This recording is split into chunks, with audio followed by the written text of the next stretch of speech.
आजची रेसिपी आहे सीना चाप कबाब. ते इकडे बघू शकता आम्ही चाप घेतलेले आहेत बकऱ्याचे. इकडे एक अर्धी वाटी बेसन, खोबऱ्याचा वाटण, लिंबाचं रस, कसुरी मेथी, चवीनुसार मीठ, अद्रक लसणाची पेस्ट 2 चमचे. इकडे पावडर मसाले घरगुती जे रेग्युलर असतात ते मी मेन्शन केलेलेच आहेत काय काय ते. तर चला आपण मॅरिनेशनची सुरुवात करूया.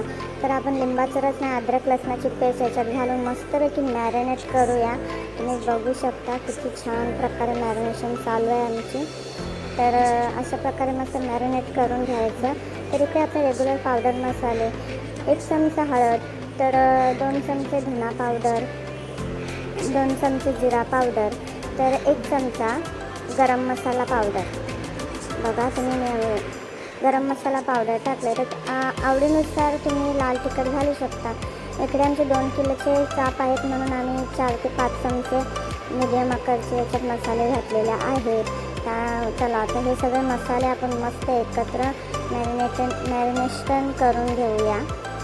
अशा प्रकारे तुम्ही बघू शकता अशा प्रकारे मॅरिनेट करून घ्यायचे. तर आपल्या जर कसुरी मेथी घेतलेली अर्धा चमचा आणि चवीनुसार मीठ तुम्ही घालू शकता. अशा प्रकारे ते सगळं एकत्र करून घ्या. आणि सुक्या खोबऱ्याचं वाटण, त्याच्यात कोथिंबीर, हिरवी मिरची, अद्रक लसूण याचं वाटण, सुका खोबऱ्याचं वाटण घेतलेलं आहे.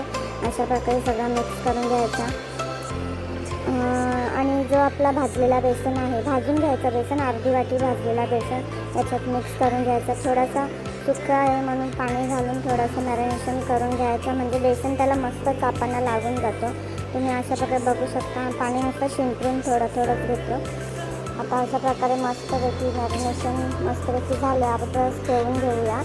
चला आता अर्धा तास झालेला आहे. इकडे आपली कढईमध्ये तेल तापत ठेवलेला होता, तर इकडे आपलं मस्त तेल तापून झालेला आहे. हे बघा सेट केलं आहे मी.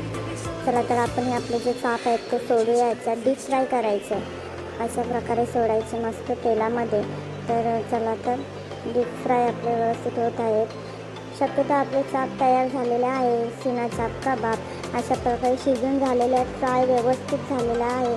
तरी पण थोडंसं चेक करायला लागतं, कारण की मटण खूप हार्ड असते शिजायला. तर अशा प्रकारे व्यवस्थित चाप शिजून झालेले आहे. कशी वाटली आजची रेसिपी आम्हाला नक्की कमेंटमध्ये कळवा. माझ्या चॅनलला सबस्क्राईब, लाईक करा आणि शेअर करा. Okay, bye.